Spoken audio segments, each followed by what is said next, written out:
In this video, we will demonstrate how to flash the UIFlow to firmware onto the Tab5, as well as how to edit and deploy programs.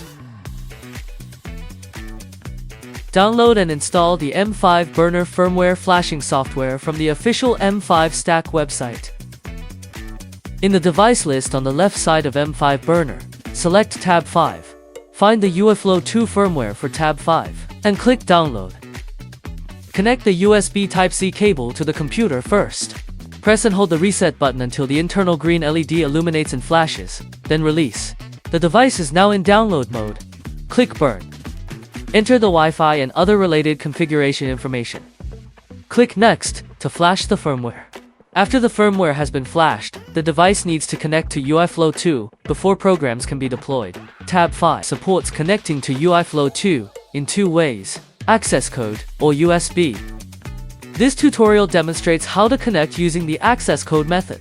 After Tab5 starts up, you can view and get the access code on the UI program page. Before connecting, make sure the device has successfully connected to the network. Open the UIFlow to Web IDE. Click Controller to open the device list. Click Connect Device. Enter access code and name your device.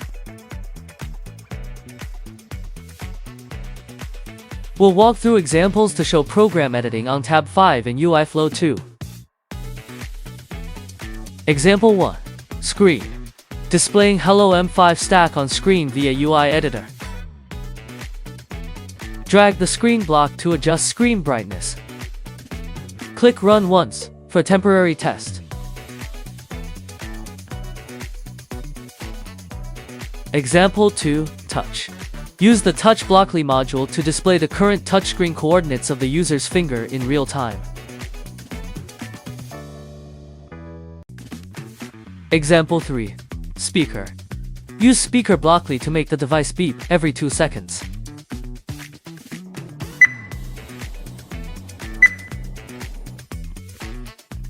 Example 4. IMU. Use IMU Blockly to display real-time angular velocity across all 3 axes. Here's the full demo of programming Tab5 on UIFlow 2. Give it a try.